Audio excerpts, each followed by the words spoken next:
जो एक्टर्स ये तंबाकू या मसाले का ऐड करते हैं ये एक्चुअली में मौत बांट रहे हैं। एक्चुअली में मौत बांट रहे हैं और उन्हें रियलाइज़ नहीं हो रहा ये।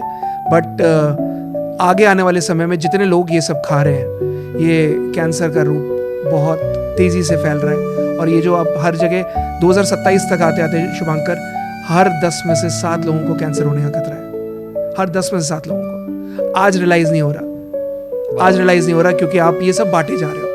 आप उस स्टेज पे मत आओ। आपको याद होगा 70, आप तो खैर उस समय नहीं होंगे, लेकिन मेरे साथ अभी एक लेडी ट्रैवल कर रही थी। मैं दिल्ली से बॉम्बे जा रहा था, तो वो लेडी बता रही थी, बॉलीवुड में बहुत बड़ी एक्ट्रेस है एंड शी वाज 74 और उनका ट्रीटमेंट हमने किया है, तो मैं उनका नाम नहीं लेना चाहूँगा। तो हम साथ में जा रहे थे एंड बॉम्बे से दिल्ली आ रहे थे, सॉरी।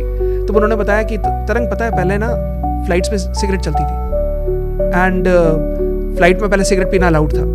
और पहले अगर आप डॉक्टर से भी मिलने जाते थे तो जितने सर्जन्स होते थे, जितने डॉक्टर्स होते थे, वो अपने चैम्बर में स्मोक करते थे। आगे चल के जब यूएस में फिक्स्ड हुआ, जब यूएस सर्जन जनरल के थ्रू एक चेतावनी आई कि सिगरेट पीने से कैंसर होता है, तब पब्लिक प्लेसेस में स्मोकिंग बैन हुई। Otherwise it was allowed, it was normal. तो जब हस्बैंड स्मोक करता था तो वाइफ बगल में बैठी रहती थी। पैसिव स्मोकिंग पता ही नहीं था, किसी को स्टडी नहीं किया हुआ था। अब जब स्टडी हो गया तो पता है कि पैसिव स्मोकिंग नुकसानदायक है। अब इमेजिन करो, अगर यही पान मसाला, यही सुपारी, ये जब स्टडी आएगी, जब वेप की स्टडी आएगी, तब तक बहुत देर हो चुकी होगी। आज आप लेडीज देख लो, जितनी 50 साल, 70 साल, 80 साल में कैंसर डायग्नोज हो रहा है, ये वो सब हैं जो पब्लिक प्लेसेस में स्मोकिंग सह चुकी हैं। जब उनके यार दोस्त, उनके फ्रेंड्स, उनके परिवार वाले, उनके हस्बैंड के फ्रेंड्स, वो सब स्मोक करते थे और समय नॉर्मल था। और आज कैंसर से लड़ रहे हैं। यही आगे आने वाली जनरेशन जो आज 10वीं 12वीं में है, जो वेप कर रही है, 15-20 साल बाद जब वेप की स्टडी आएगी कि वेप होने से कैंसर होता है, तब तक बहुत देर हो चुकी होगी ना। बट इसे तो जो ये नए बच्चे हैं जो वेप करते हैं तो बहुत कूल मानते हैं।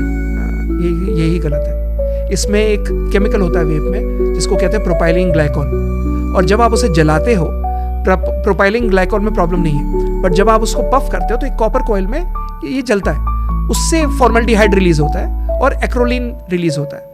फॉर्मल्डिहाइड नॉन कार्सिनोजेन है, नॉन कार्सिनोजेन। तो आपको पता है कि आप प्रोपाइलिन ग्लाइकॉल आपने उस पर डाला लिक्विड में और आपने धुआं छोड़ा, बट फाइनली रिलीज जो हुआ वो तो फॉर्मल्डिहाइड रिलीज हुआ और वो बूंद बूंद से कैंसर रूपी सागर बन रहा है। अब ये कब इरप्ट कर जाए पता नहीं। तो ये वेप इतना ज्यादा डेंजरस है, आप सोच नहीं सकते।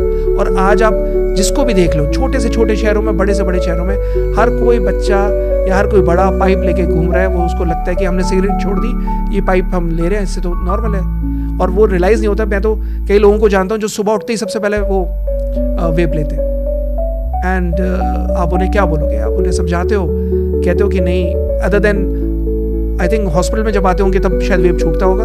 बाकी बाहर गाड़ी में, हर जगह बंद गाड़ी में सब वेप चालू है।